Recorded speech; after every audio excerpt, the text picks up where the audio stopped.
नीट 2026चा paper जो आहे तो 3 मेला येऊ घातलेला आहे. महाराष्ट्र राज्यातील बरेचसे विद्यार्थी या पेपरसाठी तयारी करताना आपल्याला पाहायला मिळतात. परंतु या पेपरच्या पार्श्वभूमीवर किंवा या पेपरच्या काही दिवस आधी NMCने विद्यार्थ्यांसाठी 2 महत्त्वाच्या नोटीस काढलेल्या आहेत. त्या नेमक्या नोटीस काय आहेत याविषयी डिटेल इन्फॉर्मेशन आपण आजच्या व्हिडिओमध्ये पाहणार आहोत. नमस्कार, मी अंकुश पाटील. तुम्ही पाहताय श्री छत्रपती अकॅडमी पुणेचं यूट्यूब चॅनल.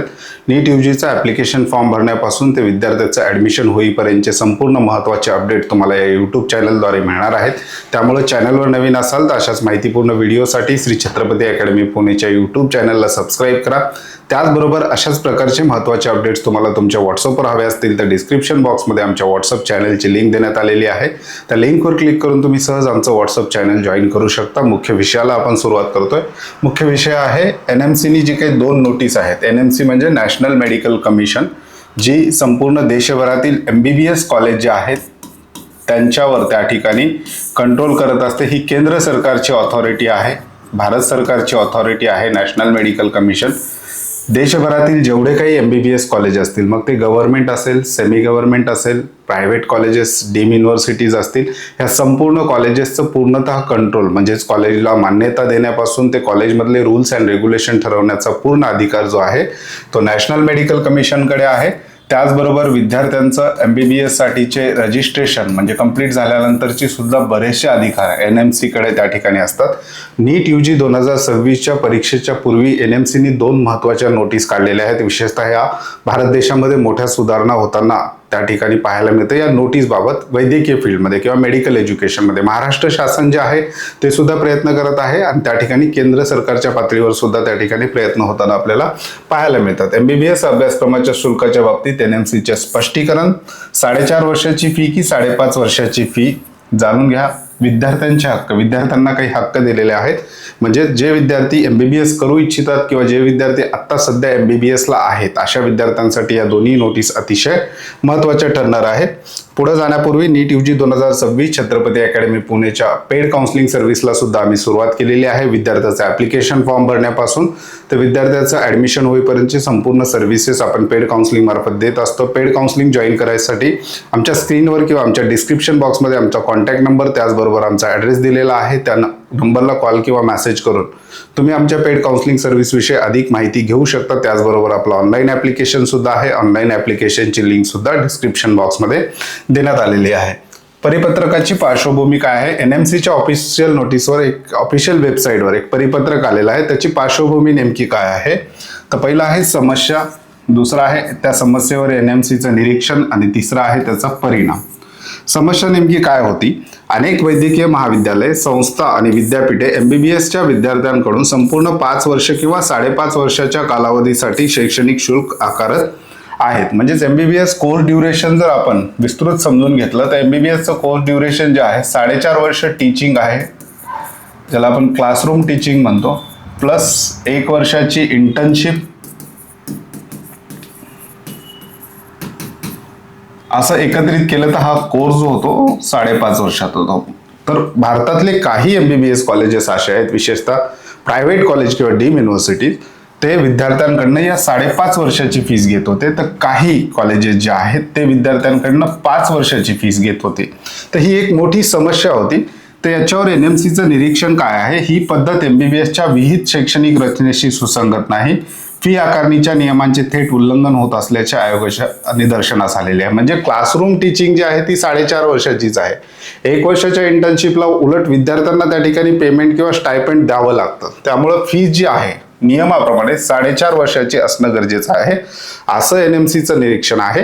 परिणाम काय होतो आहे? ज्या कालावधीत कोणतेही शैक्षणिक अध्यापन टीचिंग होत नाही त्या कालावधीसाठी विद्यार्थ्यांकडून अवाजवी शुल्क आकारले जात आहेत. म्हणजेच 4.5 वर्ष कॉलेजेस विद्यार्थ्यांना टीचिंग देत आहेत, तर 4.5 वर्षाची फीस ही नियमाला धरून आहे.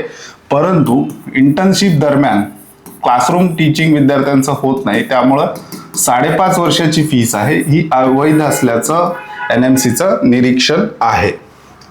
MBBSचा खरा शैक्षणिक कालावधी जसं आपण अगोदर बघितलं, नियम व निष्कर्ष राष्ट्रीय वैद्यकीय आयोग कायदा 2019 आणि सक्षमता आधारित वैद्यकीय शिक्षण CBME मार्गदर्शक तत्वे 2024 नुसार शैक्षणिक कालावधी निश्चित करण्यात आलेला आहे. म्हणजे MBBSचा शैक्षणिक कालावधी फिक्स आहे. शैक्षणिक अभ्यास कसा आहे? 4.5 वर्ष.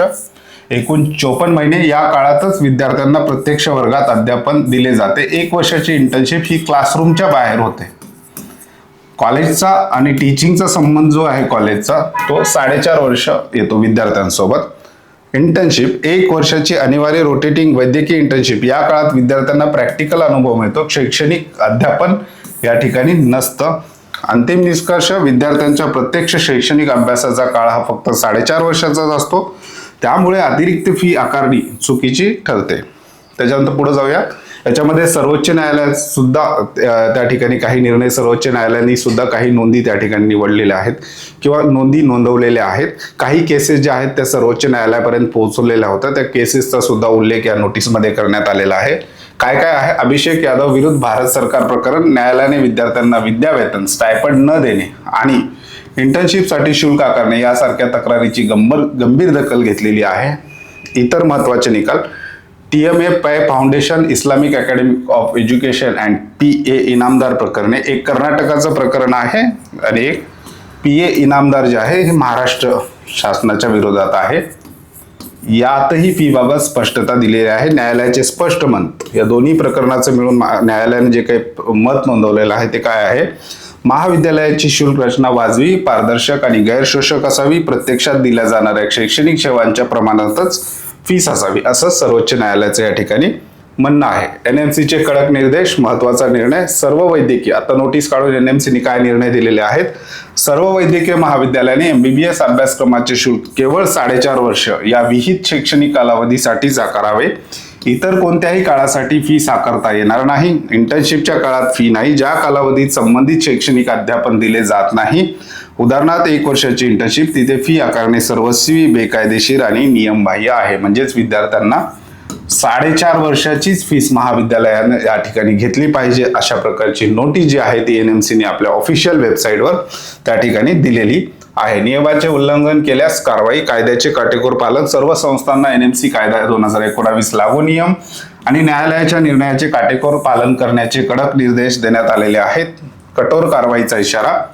कोणत्याही महाविद्यालयाने या नियमांचे पालन न केल्यास NMC कडून त्याची अतिशय गंभीर दखल घेतली जाईल आणि महाविद्यालयांवर योग्य ती कायदेशीर कारवाई केली जाईल, असं NMCने या नोटीसमध्ये सांगितलेलं आहे. विद्यार्थी आणि पालकांसाठी काय हे नोटीस आहे ती किती महत्वाची आहे ते सुद्धा पाहूयात. विद्यार्थ्यांचे फायदे. विद्यार्थ्यांची 6 महिने ते 1 वर्षाची लाखो रुपयांची अतिरिक्त फी वाचणार आहे, हा पहिला मुद्दा आहे. दुसरा आहे, महाविद्यालयाकडून होणाऱ्या आर्थिक शोषणाला आणि मनमानी कारभाराला कायदेशीर आळा बसेल. तिसरं, इंटर्नशिप दरम्यान मिळणाऱ्या विद्यावेतनाचा स्टायपेंड हा अधिक भक्कम होईल. बरेचसे महाविद्यालय इंटर्नशिपच्या काळात विद्यार्थ्यांना विद्यावेतन किंवा ज्याला आपण स्टायपेंड म्हणतो ते देत नव्हते. उलट विद्यार्थ्यांकडूनच इंटर्नशिप काळात फीस घेतली जात होती. आता विद्यार्थ्यांचा जो काही कोर्स आहे तो 2 भागामध्ये विभागलेला आहे. एक आहे क्लासरूम टीचिंग, 4.5 वर्ष तितकीच फीस विद्यार्थ्यांना भरायची आहे आणि 1 वर्षाची इंटर्नशिप, यामध्ये विद्यार्थ्यांना उलट कॉलेज मार्फत विद्यावेतन देणं किंवा स्टायपेंड देणं त्या ठिकाणी बंधनकारक आहे. NMCने याच्या अगोदर सुद्धा एक नोटीस काढलेली होती की प्रत्येक कॉलेजेसनी NMCला अपडेट करायचं आहे. 1 वर्षाच्या काळामध्ये इंटर्नशिपच्या तुम्ही विद्यार्थ्यांना किती स्टायपेंड देणार आहेत. अट आहे स्टायपेंडची 18,000 विद्यार्थ्यांना त्या ठिकाणी MBBSच्या स्टायपेंड मिळायला हवा. हा बेसिक आकडा सांगितलेला आहे. 18,000 पेक्षा कमी मिळू नये, त्याच्यावर असला तरी चालेल, पण मिनिमम विद्यार्थ्यांना 18,000 स्टायपेंड देणं कॉलेजला त्या ठिकाणी बंधनकारक आहे. पालकांसाठी कृती. प्रवेश घेतानाच पालकांनी फीच्या संरचनेबद्दल महाविद्यालयाकडून संपूर्ण स्पष्टता घेणे आवश्यक आहे.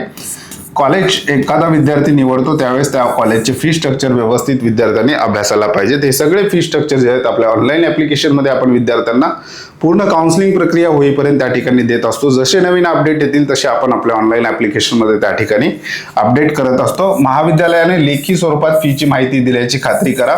म्हणजेच वेबसाईटवर महाराष्ट्र शासनाने तर संपूर्ण कॉलेजेसलाच आदेश दिलेले आहेत की वेबसाईटवर मराठीमध्ये आणि इंग्लिशमध्ये दोन्ही भाषेमध्ये फी स्ट्रक्चर महाविद्यालयाने देणं महाराष्ट्र शासनाने बंधनकारक केलेलं आहे. अतिरिक्त फी मागितल्यास NMC कडे दाद मागण्याचा मार्ग आता मोकळा झालेला आहे. अतिरिक्त फीस एखादं महाविद्यालय घेत असेल तर NMC कडे दाद कुठे मागायची, कॉलेजेसची कुठे तक्रार करायची, याविषयी NMCने दुसरी एक महत्वाची नोटीस काढलेली आहे. NMCची महत्वाची अपडेट. स्टुडंट फीडबॅक फॉर्म NMCने आपल्या ऑफिशियल वेबसाईटवर त्या ठिकाणी ठेवलेला आहे.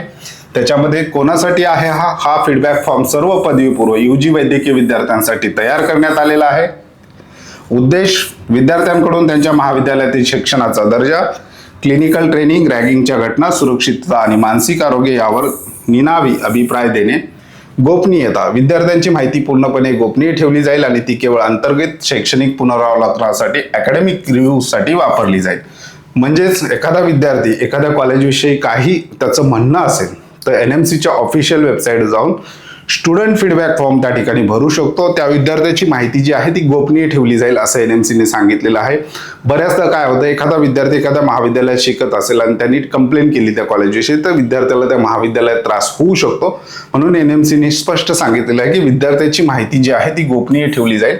ज्या विद्यार्थ्यांना कॉलेजविषयी काही मत मांडायचं असेल तर स्टुडंट फीडबॅक फॉर्मची लिंक जी आहे ती NMCच्या ऑफिशियल वेबसाईटवर आहे. कसा भरावा हा फॉर्म NMCच्या अधिकृत वेबसाईटवर उपलब्ध आहे. सर्व विद्यार्थ्यांनी यात सहभागी अशी विनंती NMCने केलेली आहे. तुमच्या कॉलेजविषयी अतिशय चांगलं जरी मत असेल तरी तुम्ही हा स्टुडंट फीडबॅक फॉर्म भरा.